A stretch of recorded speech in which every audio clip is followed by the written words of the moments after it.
اعوذ باللہ من الشیطان الرجیم بسم اللہ الرحمن الرحیم۔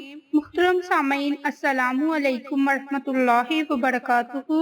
میں آپ سب کو اپنے چینل عائشہ اسلامک ہسٹری میں خوش آمدید کہتی ہوں اور امید کرتی ہوں کہ آپ سب خیر و عافیت سے ہوں گے، اور اللہ پاک سے دعا کرتی ہوں کہ اللہ تبارک و تعالی آپ سب کو خوش رکھے، آباد رکھے اور آپ پر اپنی ہزاروں رحمتیں بارش کی طرح برسائے، آپ کی ہر حاجت کو پورا فرمائے، آپ کی ہر خواہش کو پورا فرمائے، آپ کو صحت و تندرستی والی زندگی عطا فرمائے اور آپ کی زندگی کی تمام مشکلات، پریشانیاں اور مصیبتیں ختم فرمائے، آمین۔ سامعین، آج میں آپ کے ساتھ سورج گرہن کا ایک خاص وظیفہ اور عمل شیئر کروں گی، اور ساتھ ہی ساتھ آج آپ کو میں یہ بتاؤں گی کہ سورج گرہن کن کن علاقوں میں ہوگا۔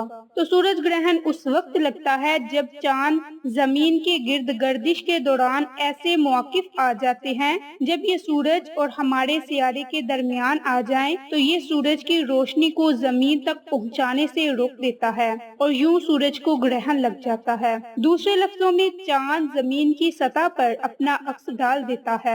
جہاں تک گرہن کے دورانیہ کا تعلق ہے، اس کا انحصار اس بات پر ہے کہ زمین سورج کے مقابلے میں اپنے مدار میں کسی جگہ پر ہے اور چاند زمین کے مقابلے میں اپنے مدار میں کسی جگہ پر ہے، اور زمین کے کون سے حصے پر چاند کا سایہ پڑنے سے مکمل طور پر تاریکی ہو جائے گی۔ ایسٹرو فزک کے ماہر لکھتے ہیں کہ سورج گرہن کا دورانیہ زیادہ سے زیادہ 7 منٹ اور 32 سیکنڈ کا ہوتا ہے۔ سورج گرہن کتنے دنوں یا کتنی دیر میں ہوتا ہے، اس بارے میں شاید آپ کا خیال ہو کہ ایسا کم ہی ہوتا ہے، لیکن اصل میں ہر 18 مہینے بعد ایک سورج گرہن ہوتا ہے۔ لیکن زمین پر ایک ہی جگہ سے مکمل سورج گرہن کا دیکھا جانا ایسا بہت ہی کم ہوتا ہے، اور ایسا 375 برس بعد ہی ممکن ہو سکتا ہے۔ صحیح بخاری میں حدیث ہے کہ رسول اللہ صلی اللہ علیہ وآلہ وسلم نے سورج گرہن کے وقت نماز کسوف ادا کرنے کا حکم دیا اور مسلمانوں کو تلقین کی کہ وہ رب سے اپنے گناہوں کی معافی مانگے۔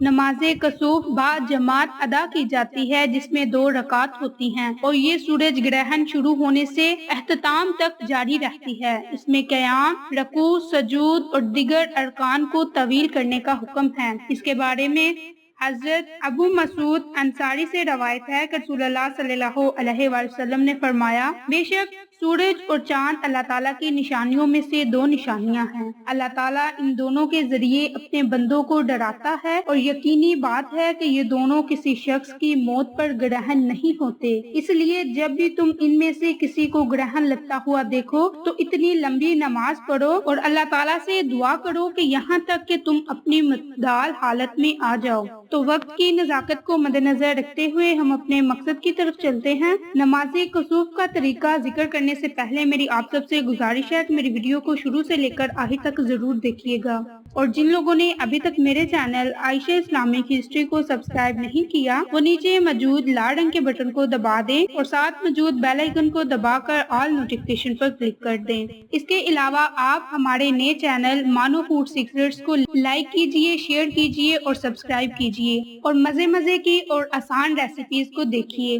مانو فوڈ سیکریٹس کا لنک میں نے اپنے ڈسکرپشن میں نیچے دے دیا ہے، آپ اس لنک پر کلک کریں اور چینل کو جا کر لائک کیجئے، سبسکرائب کیجئے۔ تو سامعین، یہاں بات ہو رہی تھی نماز کسوف پڑھنے کے طریقے کے بارے میں۔ اس کے بارے میں حضرت عائشہ رضی اللہ عنہ سے روایت ہے کہ ایک مرتبہ نبی پاک صلی اللہ علیہ وآلہ وسلم کی زندگی میں سورج گرہن ہوا تو نبی صلی اللہ علیہ وآلہ وسلم مسجد چلے گئے اور لوگوں نے آپ کے پیچھے صفیں بنا لی، تو آپ صلی اللہ علیہ وآلہ وسلم نے تکبیر کہی اور پھر لمبی قرات فرمائی، پھر آپ نے تکبیر کہہ کر لمبا رکوع کیا، پھر آپ نے سمی اللہ لمن حمیدہ کہا اور کھڑے رہے، سجدہ نہیں کیا، پھر آپ نے دوبارہ لمبی قرات فرمائی لیکن یہ پہلی قرات سے قدرے کم تھی، پھر آپ صلی اللہ علیہ وآلہ وسلم نے دوبارہ تکبیر کہتے ہوئے لمبا رکوع کیا، تاہم یہ پہلے رکوع سے کم لمبا تھا، پھر آپ صلی اللہ علیہ وآلہ وسلم نے समी अल्लाहु लिमन हमीदा रब्बना लकल हम्द कहा। फिर आप सजदे में चले गए और फिर दूसरी रकत में भी इसी अंदाज से नमाज पढ़ी। इस तरह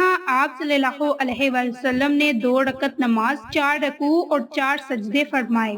इस तरह आपने 2 रकत नमाज नवाफिल पढ़ने हैं जिनमें बहुत लंबी करात हो और हर रकत में रकू और सजूद भी देर तक हो। 2 रकतें पढ़कर किबला रुख बैठे रहें और सूरज साफ होने तक अल्लाह ताला से आफियत और अपने गुनाहों की बख्शिश तलब करते रहें। अल्लाह रब्बुल इज्जत ने कुरान मजीद में सूरज की गर्दिश के बारे में यूं फरमाया, और सूरज अपने लिए मुकर्रर करदा रास्ते पर चलता है, ये गालिब इल्म वाले अल्लाह का मुकर्रर करदा है। बाहवाला सूरत यासीन। जिस तरह जमीन सूरज की धूप से तमाज़त पाती है और रोशन होती है, इसी तरह चांद भी सूरज ही की धूप से मुनव्वर होता है।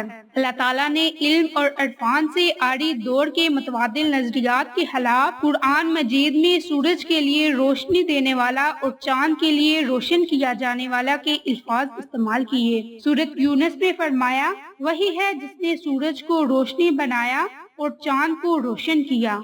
इसी तरह एक और इरशाद है, हम अनकरीब इन्हें अपनी निशानियां इतराफ आलम में और खुद उनकी जातों में दिखा देंगे, यहाँ तक कि उन पर जाहिर हो जाएगा कि वही हक है। क्या आपका रब काफी नहीं है कि वही हर चीज का गवाह है। बाहवाला सूरत सजदा। जिन निशानियों के इजहार का अल्लाह ताला ने जिक्र किया, सूरज ग्रहण और चांद ग्रहण भी इन्हीं में से है।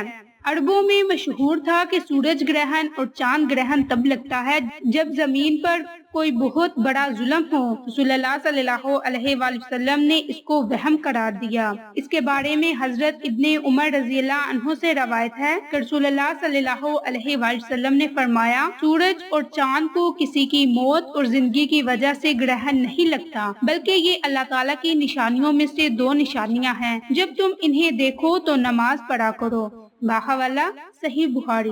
तो आपने 2 रकत नमाजे कसूफ पढ़नी है और नमाजे कसूफ पढ़ने का तरीका दोबारा ध्यान से सुन लें कि आपने किस तरह ये नमाज अदा करनी है। तो सबसे पहले तकबीर कहनी है और फिर लंबी करात फरमानी है। इसके बाद तकबीर कहकर लंबा रकू करना है और रकू करने के बाद जब आपने समी अल्लाहु लिमन कहा और उसके बाद आपने खड़े रहना है, सजदा नहीं करना। फिर आपने दोबारा लंबी करात फरमानी है, लेकिन ये पहली करात से कदरे कम होगी। फिर आपने दोबारा तकबीर कहते हुए लंबा रकू करना है और ये रकू पहले रकू से कम होगा। फिर आपने समी अल्लाहु लिमन हमीदा रब्बना लकल हम्द कहना है और उसके बाद सजदे में चले जाना है और दूसरी रकत भी आपने इसी तरीकाकार से पढ़नी है। जब आपने ये 2 रकत नमाज पढ़ लेनी है तो उसके बाद आपने अल्लाह ताला से हुसूसी दुआ मांगनी है और कसरत से आपने तौबा इस्तगफार करनी है। तौबा इस्तगफार करने के बाद आपने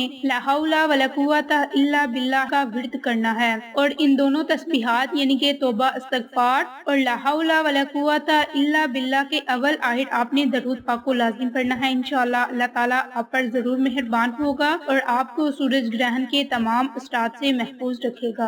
इसके अलावा सूरज ग्रहण का दौरानिया तकरीबन 1:45 से लेकर 6:15 बजे तक रहेगा, लेकिन ये सूरज ग्रहण पाकिस्तान में नजर नहीं आएगा। ये कनाडा वगैरह के ममालिक में रूनमा होगा, लेकिन फिर भी एहतियात जरूरी है। तो आप इस टाइम में एहतियात कीजिए और अगर घर से बाहर निकलें तो अपने सन ग्लासेस वगैरह का इस्तेमाल कीजिए ताकि सूरज की जो अल्ट्रा रेज है वो आपकी आंखों पर असर अंदाज ना हो। सूरज ग्रहण का सबसे ज्यादा असर अंदाज होने का जो खतरा होता है वो आंख को होता है, इसलिए अपनी आंखों को सूरज की रोशनी से बचाएं।